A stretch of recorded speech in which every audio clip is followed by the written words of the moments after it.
Dissapearance, day of Divine Grace, Tamal Krishna Goswami Maharaj, which took place in 2002.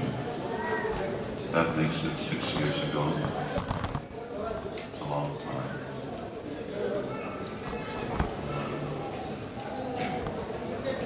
In addition to speaking about this verse, I was requested to speak something about Tamal Krishna Maharaj. As for instance, Srila Radhanath Maharaj did on Bhakti Kirtan Maharaj's Vyas Puja. I guess I have to preface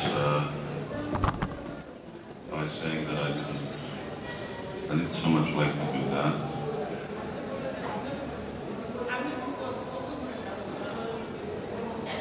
For the reason that I find these type of occasions, Srila Prabhupada's appearance, Srila Prabhupada's disappearance, or appearance, disappearance ceremonies of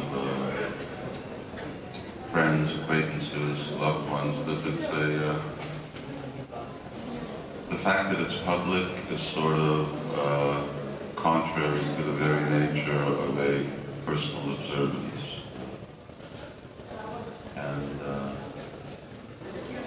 personal, or particularly in a either sad or happy occasions, when they're deeply personal, then they become very difficult to really sort of express in an official circle, in the circle of greater Vaishnavas, where generally we do things in an official way, and we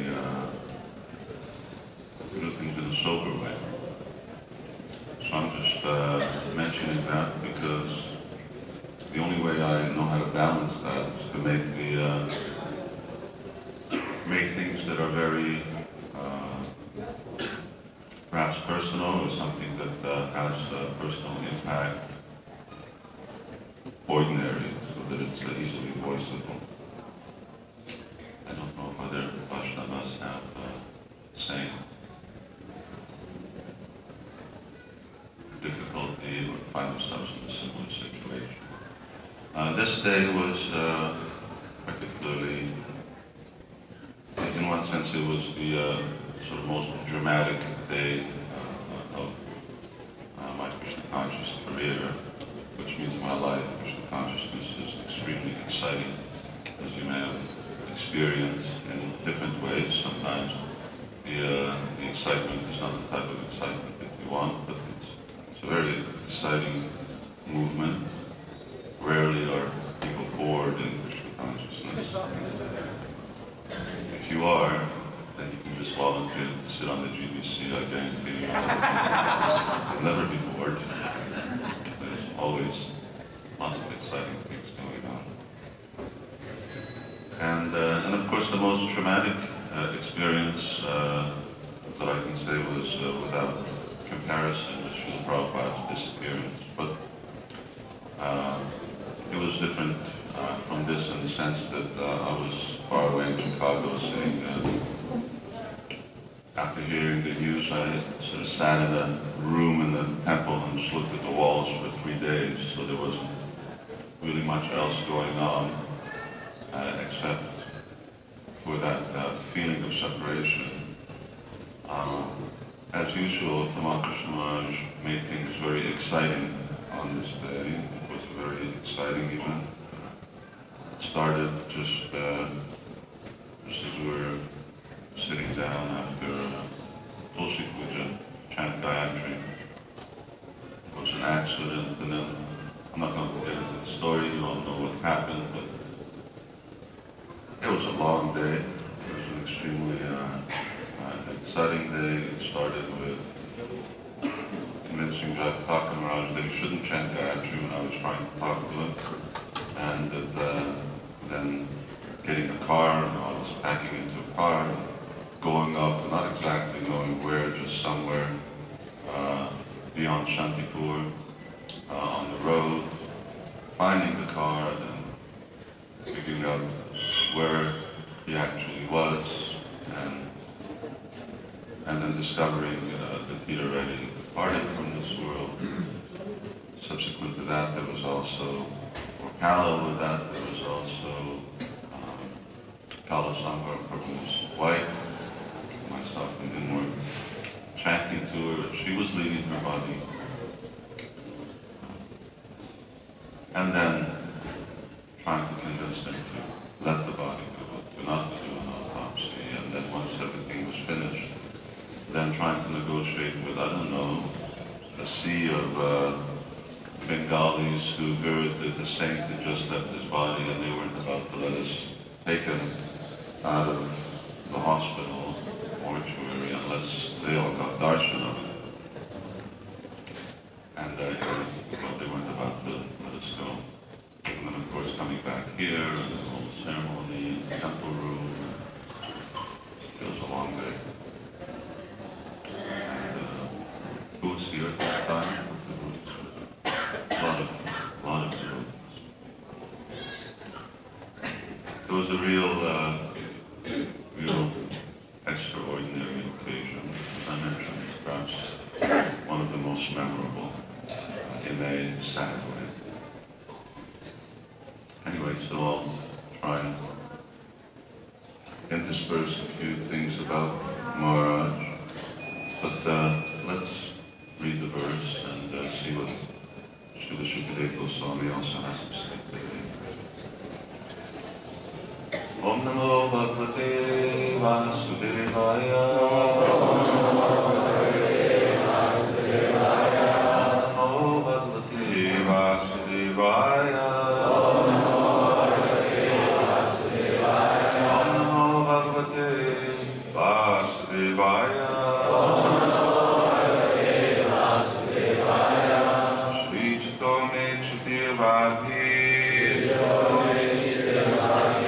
Bhakti-amana rasangata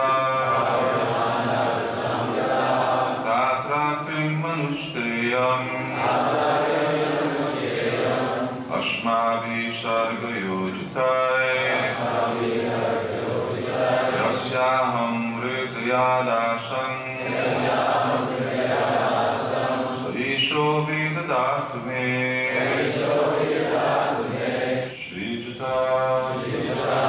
while engaged in creation, me, of me, Shiti, the earth, Varhi, by the water, Plavyamana, being inundated, Rasam, depth of water, Data, gone down, Ata, therefore, Atra, in this matter, Kim, what? Anushteyam, is right to be attempted. Ashmabhi, by us. Sarga, creation. Yojitai, engaged in. Jasya, the one from whose. Aham, I. Hridaya, from the heart. Asham, born. Sa, he. Isha, the Lord. Vidadatu, may direct. Me, unto me. Pramasa, while I have been engaged in the process of creation, the earth has been inundated by a deluge and has gone down to the depths of the ocean. What can we do who are engaged in this matter of creation? It is best to let the Almighty Lord direct us. Brahmatha. While I have been engaged in the process of creation, the earth has been inundated by a deluge and has gone down into the depths of the ocean. What can we do who are engaged in this matter of creation? it is best to let the Almighty Lord direct us. There's a real short purport by Srila Prabhupada. The devotees of the Lord, who are all confidential servitors, are sometimes perplexed in the discharge of their respective duties, but they are never discouraged. They have full faith in the Lord, and He paves the way for the smooth progress of the devotees.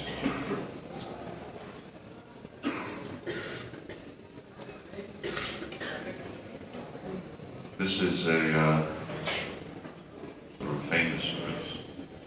Famous in the sense that I don't know how current it is, but even before I was a devotee, this Lord Viraha's fighting with Hiranyaksha used to be on one of the radio Krishna tapes. And I remember just this word for word. What can we do who are engaged in the matter of creation? It was Venu-gita and Sudama Kamana, and for some time, I think it was Vinda Maharaj who arranged for the, on some radio station, there was airing Krishna book. And that was also recorded, so we used to listen to these, and this was one. That's where this verse is very familiar. So here, the Lord Brahma is thinking, and interestingly enough, although Srila Prabhupada doesn't include it in this translation, it is in the purport, Hridaya, Dasyaham Hridaya Avsam. He says, born from the heart. Aham. I think that this refers to Brahma as being born from the heart of the Lord. Which indicates Lord Brahma's extraordinary or unique position. Obviously, he's the first created being, the first living entity, and although he's appearing on a lotus, but his actual origin here is being ascribed to being directly manifesting from the heart of the Lord. Of course, in a realistic way, all living entities are born from the heart of another. Srila Prabhupada, in describing the principle of Garbhadan Samskar, points out that it's not simply the intercourse between man and wife which is the cause of birth, but rather the consciousness of the two, which means the condition of the heart, whereby a living entity is attracted to take birth by that type of union within the womb of a lady, and then from there he appears in a particular family. So, as Lord Brahma, he's born, but he's born, he has no mother. He's born directly from the Supreme Lord, and so sometimes he's called Praja. He's not born like we know living entities to be born. Srila Prabhupada made this comment that yes, our Tamal is also like a little like Lord Brahma. Prabhupada was using the example that, he said, just like Lord Brahma likes to control, similarly Tamal, he also likes to control his environment. So that was just a parallel between today's verse, the personality who we're speaking about, Lord Brahma. And there is that's not the only parallel. Lord Brahma is obviously known for his great intelligence. Devotees all in our Krishna consciousness movement, whatever sort of interaction or relationship they had with His Holiness Tamal Krishna Maharaj, they all appreciated his very extraordinary intelligence and very unique intelligence, very analytical, very pointed, and Srila Prabhupada very much appreciated that intelligence, so much so that when he saw that intelligence applied to understanding Krishna consciousness, here in Mayapur, in the other Dissapearanc temple room, when Srila Prabhupada had one of his godbrothers come and visit, then he made this statement. He asked Tamal Krishna Maharaj to give class. He says that he has grasped our philosophy, our siddhanta. So like that, there are things in common between Tamal Krishna Maharaj and Lord Brahma. I can't remember the dates anymore. Unfortunately, my memory for history is not very good. But sometime back in the late, when did the incident happen with Dr. Maharaj? Chudamani? What year was that? 88. So that was 1988. We were traveling around through England, and he had come to England at that time to visit, and he found out that I was writing a book on creation, and coincidentally, he was writing a book on creation, which meant that we had to write a book on creation. In other words, there couldn't be two. It never actually got published. I never finished it, but it would be curious to find out who we meant if it actually did get published. But he did actually finish it. I just sort of left it there. I thought, well, it's already going on. But anyway, we traveled around England. I was doing my GBC duties, and then he thought that we should travel together and look over our manuscripts and work together and see how things were working out. Anyhow, I remember one day just going to this Ishvara Bhav in a theistic sense, not in the way Krishna mentions it in the Bhagavad Gita, sort of the controlling propensity Tamal Krishna Maharaj had, and how with his intelligence he had the ability to actually control himself. That was very important, because no one else generally could control him aside from Srila Prabhupada. So we were in Liverpool, and there was some disagreement.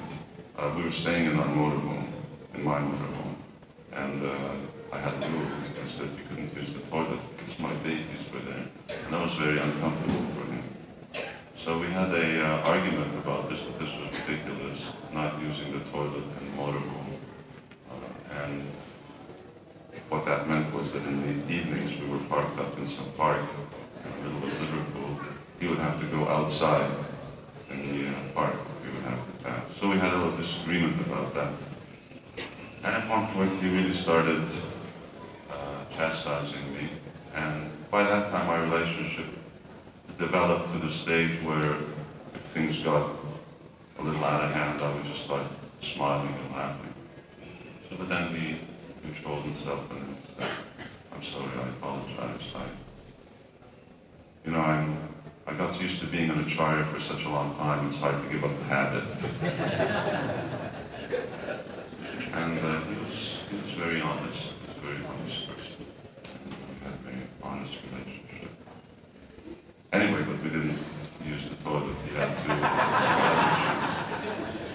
either choose the park or wait until we drove back to the temple. I didn't expect to find out which it was.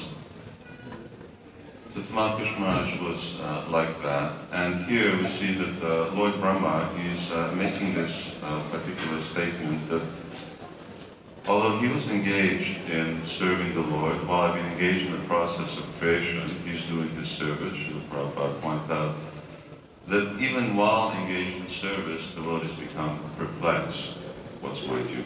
What is it that I'm actually meant to do? Of course, the source of perplexity is many branched, or has many causes. One is we're in the material world. And not only are we in the material world, we're in Kali Yuga. So if anything can be difficult at any time. It's in the material world during this particular age. It is extremely difficult to understand what to do, pravritischa, nivritischa, although Krishna says that not knowing what's right and what's wrong is the characteristic of a demon. But actually, to be very clear on what the right course of action is, well, there's this little book, Krishna Bhajanamrita, the Vishwanath Chakravarti Thakur's Mahakavya, but this very small book which talks about Guru Tattva. And this Narahari Thakar, he begins by introducing it, saying that in this Kali Yuga, he says, pure devotees, even great devotees, become sometimes bewildered as to what actually the principles of Dharma are. So it's not an unusual thing not to be particularly clear about what to do. And here Lord Brahma, he's admitting, he's not clear. What is it that I should do? I was doing one thing, and meanwhile a calamity occurred. We know what that calamity is. It's due to Hiranyakshas exploiting the earth and therefore causing the earth to fall into the Govardhan bush. What to do? He didn't know what to do. He didn't have a solution for that. Not only is it because we're in the material world, but perhaps sometimes such mistakes come as a result of defective service. In any case, Srila Prabhupada says, sometimes devotees are perplexed in the discharge of their respective duties, but they're never discouraged. It's very difficult when you're Manda, Sumanda, Vandabhagya. Srimad Bhagavatam begins like this by defining the disqualifications or the effects of this age. Repeating something, especially repeating it with different qualifiers, means that it's very important. Sukadeva Goswami therefore says, or Sutta Goswami saying, in this age people are very disturbed, they're always unlucky, but they're always using this word manda. So we're already at a disadvantage, therefore knowing what to do is not surprising, and it's not surprising for great souls.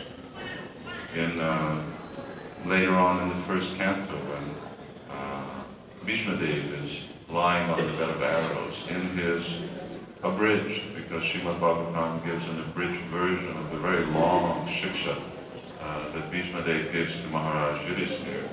He says, Nayasya Karichitrajan Puman Veda Vichitan. He says, one thing, Rajan, you should come face to face with is that Muyanti Kaviyopihi, in the matter of knowing just exactly what is the Lord's plan. Even the kavis, even very learned personalities, they're Muyanti, they're also bewildered and become bewildered. So neither is it black and white how to conduct oneself here in this world. It's not an easy thing. Neither is Krishna's plan readily visible, as for instance we see the nature of this particular Leela. But in every circumstance, what should happen? Here he says, Saisha vidhatu me, that I should be directed by the Supreme Lord. That's the nature, Srila Prabhupada here says, of faith. A faithful bhakta, or a devotee of pure faith, as was described earlier in the class by Ramapad Maharaj. Devotee of pure faith means he has only Krishna to turn to. He depends solely and wholly on Krishna. He has no any other shelter. He is not taking shelter of his material abilities. He's not taking shelter of demigods. He's not taking shelter of even other personalities.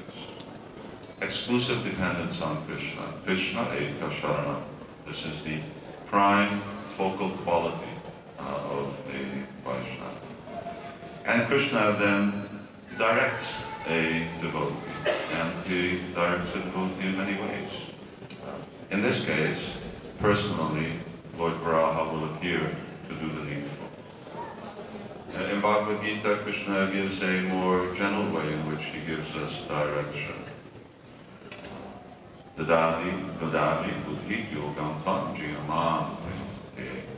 He gives us a particular intelligence, a particular type of intelligence, Prabhupada says, spiritual intelligence, by which we can come to him, or by which we can actually take his direction.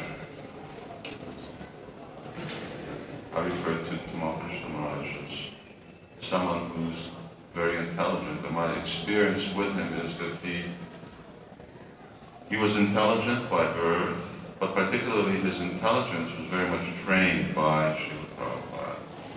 And his extensive association with Srila Prabhupada allowed him to have this type of dadami buddhi, which was actually dadami buddhi yogam tam jinamam, which was the type of buddhi that was given by Krishna through Srila Prabhupada. And it was that particular training I was always very inclined to, that I wanted to actually learn from him. That was the main reason that I was both attracted to him, and which I particularly asked him to explain or describe how it was that Srila Prabhupada was, that Srila Prabhupada had personally trained him. This was one of Srila Prabhupada's methods of guiding his disciples. He wanted to train his leaders, and at that time Srila Prabhupada would have his GBC men. The idea was that everyone came 1 month a year to be trained by Srila Prabhupada. Tamal Krishna Maharaj had a lot of association with Srila Prabhupada in Los Angeles when Srila Prabhupada was there in 69, 70. When Prabhupada sat in LA, and that was sort of his training headquarters. He had a lot of association with Prabhupada at other times, and of course we know that that last year when he just sort of left New York, left Radharamba party, and he came to be with Srila Prabhupada. And really put that extraordinary intelligence to Srila Prabhupada's service, to take care of Srila Prabhupada, and from the feedback that I had from other devotees who were with Srila Prabhupada at the time, Sri Maharaj and Abhiram Prabhu, that Srila Prabhupada so much trusted Tamal Krishna Maharaj that he, literally speaking, put himself in Tamal Krishna Maharaj's hands. And he knew that not only is this person sincere and that he's faithful, but that he'll do the best thing. He'll do the thing as Srila Prabhupada would want to do it, because he was trained that way. And that's unfortunately a real lack in today, is that we don't have that opportunity to be directly trained by Srila Prabhupada, as some devotees were. And even, of course, Srila Prabhupada's disciples are more trained than others, because we're trained, if not by direct association, but at least through others, or by a culture, a tradition that represented Srila Prabhupada's very forceful presence, physical presence, Vani presence, that was there in those years between 1965 and 1977.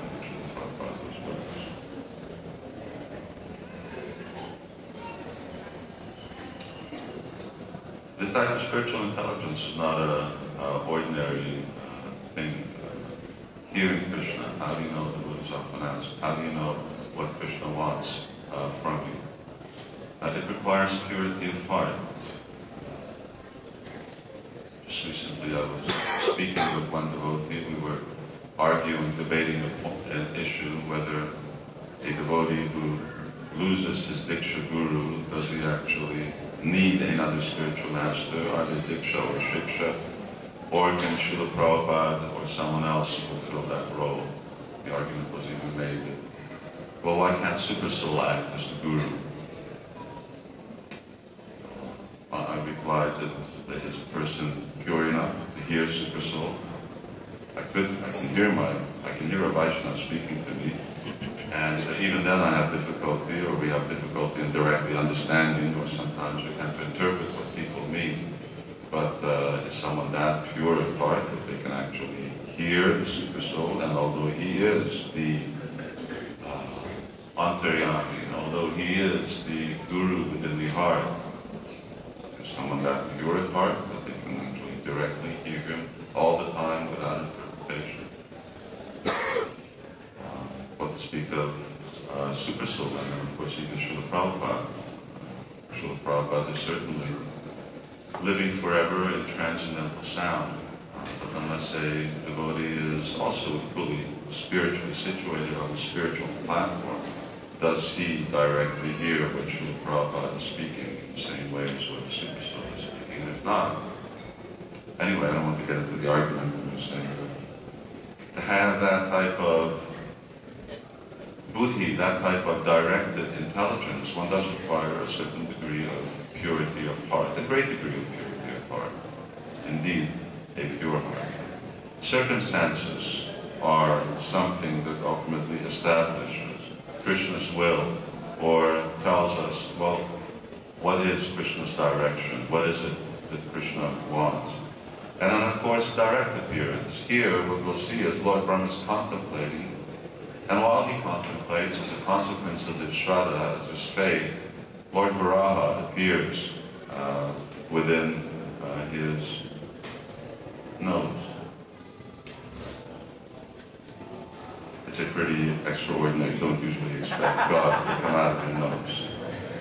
Not only is he coming out either in a forearm form or a regular Shamsundar form, he's coming out as a Varaha, as a boar. And it's extraordinary. It's something really very unusual. So as Vaishnavas, as devotees, we have sufficient tradition to warn us that Krishna also doesn't necessarily act in very traditional ways, in very predictable ways, he'll act in very extraordinary ways, in ways that are actually inconceivable.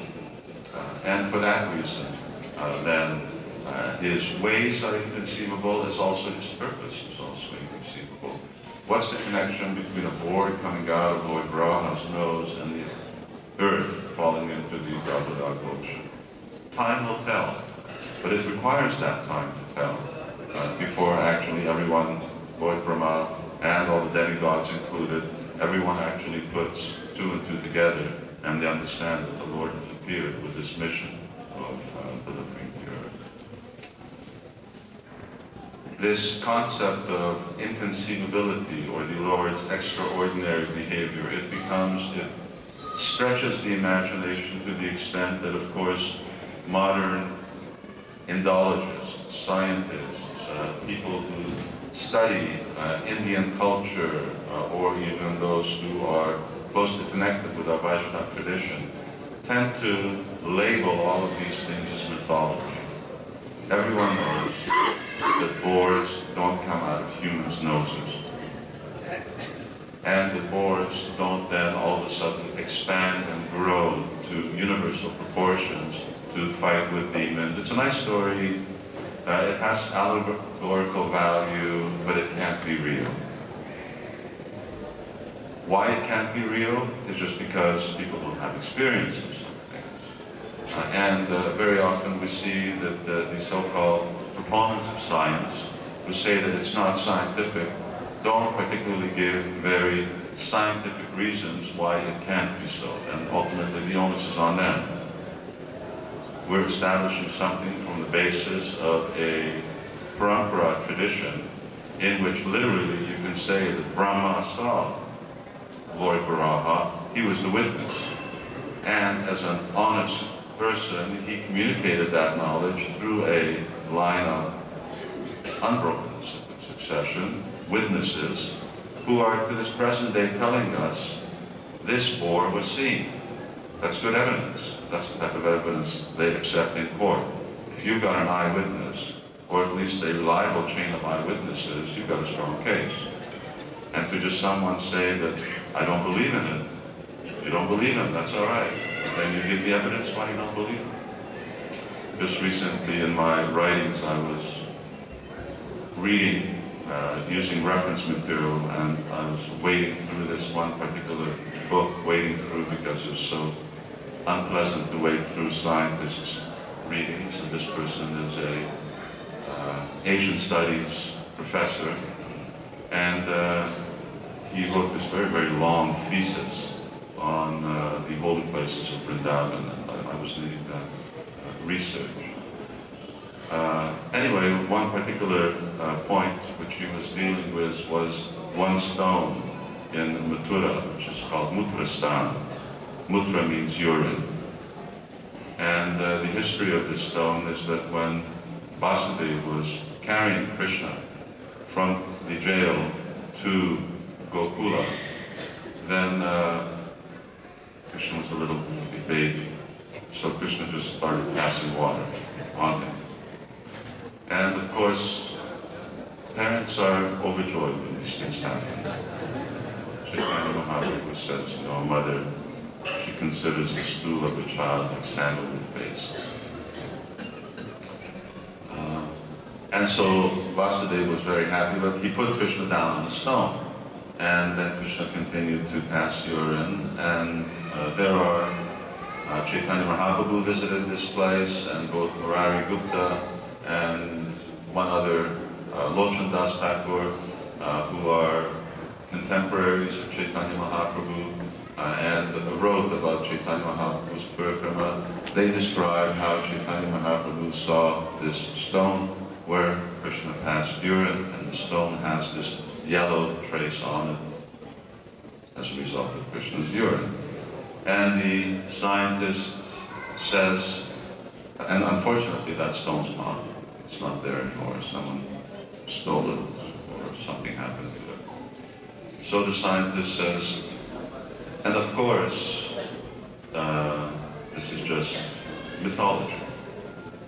And then he just goes on to speak about other things without explaining why, of course, it happens to be mythology that Krishna's urine can't stain stone. Doesn't disprove it. He just says that, of course, everyone knows because his urine doesn't stain stone, or other ordinary persons doesn't, but that doesn't mean that Krishna's doesn't. And we also have evidence. So these things are sort of inconceivable. Another category, again, the stone thing, which scientists really discount as being just sort of hearsay, fabrications, imagination, is what devotees see when they go to Vrindavan, is Krishna's footprints in stone, and go to different places, Charanapahari, and you see Krishna played the flute and the stone melted. Now this doesn't make sense in any modern sense. Stone melts at a very high temperature. If you're standing on stone at such a high temperature, you're melting also.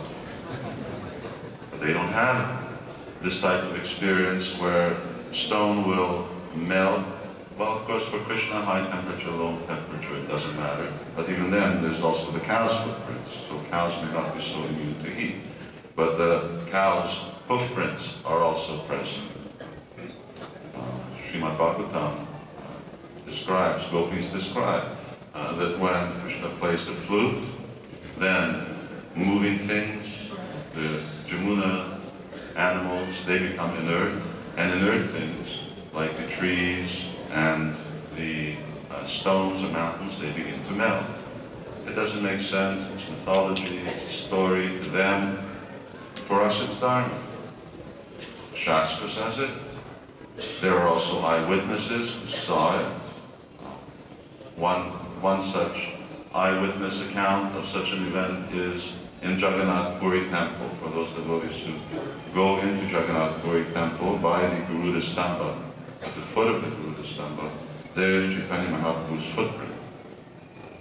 You've seen it? Now there is a personality who we don't necessarily quote, or he's not necessarily an authority within our line, but still he's a commonly well-known Orison Vaishnava and was an contemporary of Sri Chaitanya Mahaprabhu. He writes in one of his books that Chaitanya Mahaprabhu was there when he saw Lord Jagannath, he was in ecstasy, and he said, I saw the stone melt. The stone melted right in his very presence. How more scientific can you get? You've got eyewitness who sees that stone melt, and just because scientists can't do it now, it doesn't mean matter that they can't do it in the future, because they're doing so many things now that no scientist could imagine 100 years ago, even 20 years ago. Computers, telephones, all of these things, could have imagined these things. Anyway, inconceivable. I was speaking about the inconceivable things. So this was inconceivable, Lord Brahma coming out of the nose of Lord Brahma. But we have faith. We have to have faith in the inconceivable potency of the Lord. Otherwise, we actually don't have pure faith in Krishna. And not only do we have faith in Krishna's inconceivable potency, but we have faith in the inconceivable potency of Krishna's pure representatives. Things that sometimes don't make sense. Like one example, in either 7th or 10th canto of Bhagavatam, Srila Prabhupada is talking about book distribution. He makes this very strong statement. He says that our Krishna consciousness movement is being maintained by the distribution of books. He says 50% of those funds are meant for printing books. As long as the members of this society maintain that principle, they will never be in financial want. But if they give less than 50%, then there will always be shortage, there will always be want, and there will be financial difficulty. Now that doesn't immediately make sense. For instance, economics may determine, all right, today our Sanktan devotees brought in, say, $100, and 50 of that goes to BBT, but actually our expenditure is 70. So if we give 30 to BBT and 70, then our financials will be solved. Srila Prabhupada says no.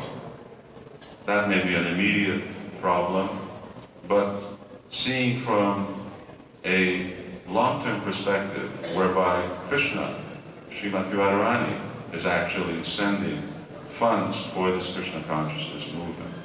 You just stick to this principle and have faith in it. Don't worry about modern economy.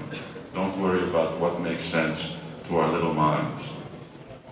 Distribute books.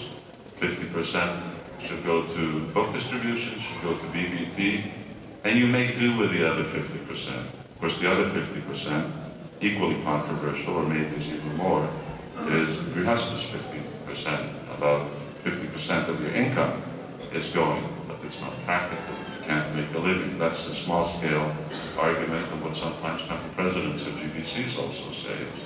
It's not practical. But a board coming out of your nose isn't practical either, but it happens. Similarly, when we have faith in the inconceivable potency of the Lord, and that He makes the impossible possible, and what's impractical becomes practical, and what's inconceivable becomes conceivable, then we see that, yes, anything can happen. Krishna's will manifest if, as Srila Prabhupada here states, we are never discouraged. We may become perplexed, we don't become discouraged, but we have full faith in Krishna and Krishna's will. How long does this class go till? 9 o'clock. Oh. Which no, 9 o'clock. I don't usually go. This is the note. And please announce today is the disappearance of Srila Jagannath Das Babaji and disappearance day of Srila Rasikananda Prabhu. Hare Krishna. All right, let me just, I guess, close. I was going to give another inconceivable example. This is also a controversial one. Read on folios, Srila Prabhupada tells farm managers, keep cows, have as many cows as possible.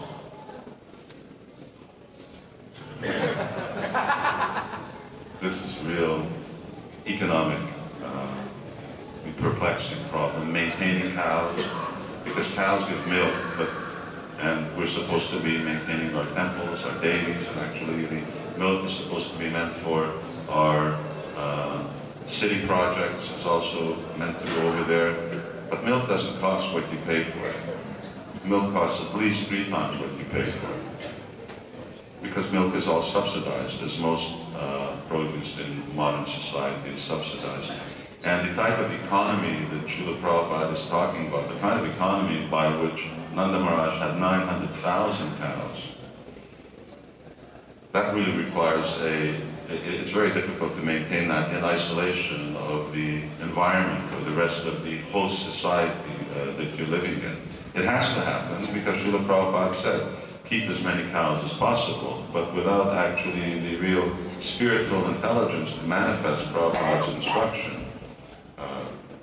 We've had also many disasters with not being able to properly care for our mothers, and therefore sometimes the answer is it's not practical. It's practical, it's just a question of how it's practical. Can't say anything Prabhupada said is not practical. The problem is we're not practical enough to realize it and make such things happen. Circumstances determine what Krishna's will is. Tamal Krishna Maharaj was very much a person who was always concerned about controlling not just the people in his immediate vicinity, but circumstances as well. I remember a day or two before he left here, and I never got to see him. We were having kirtan in the other room, and he sort of got up at a certain point, and he went to pack and get ready, and he left really early in the morning, around 3:30. And just previous day before, Krishna Maharaj was very always concerned about getting feedback from particularly his god brothers, much more than many devotees or the average devotee. So he would call these meetings with devotees and sit down. So he was writing his PhD, he was actually finishing it, and the topic was, which we were discussing, because I was in England still at the time, and so I would regularly visit him, first in Cambridge and Oxford. And so the topic of the discussion was, all right, what was he going to do after the PhD? Come here, start college in Mayapur, that was one idea. There were so many ideas. Travel and preach, is the society ready for him to get back into the type of managing that he was doing before? He was always feeling homesick for the good old Radha Damodar days of managing Sankirtan, book distribution. And so he called a meeting, and I wasn't there, and then afterwards I came to talk to him. And he said, yeah. He says, so what was the conclusion? What are you going to do? He says, no conclusion. He says, I'm waiting for Krishna to give a sign. He couldn't figure it out from his intelligence. Krishna wasn't directly manifesting it to him. He wasn't hearing it through his god brothers. But then circumstances determined, or Krishna manifested through circumstances, Krishna's will. Krishna directed circumstances that on that road past Shantipur, but then all of a sudden Krishna had his own plan. And his plan was that he wasn't going to do a college, and he wasn't going to do any more Sankirtan preaching here, and he wasn't going to do some other things. He just manifest his will, must be his will. If you want to know why it happened like that, then join the ranks of the perplexed, because Umam Veda, many people inquire, but still they're bewildered. But it happened, it certainly happened like that. And a person who had rendered so much service to Srila Prabhupada and dedicated his life, who was Srila Prabhupada compared in a certain way to a Lord Brahma of ISKCON. Krishna had a particular plan, and that plan may not be clear to us. It's probably clear to him by now why it happened like that, because he's now continuing serving Srila Prabhupada and Lord Krishna in the capacity that Krishna wanted him That's our business, always maintaining faith, never becoming discouraged, even through difficulties, and having that conviction, one way or another, Krishna manifests his will to his devotees. My apologies for going so late.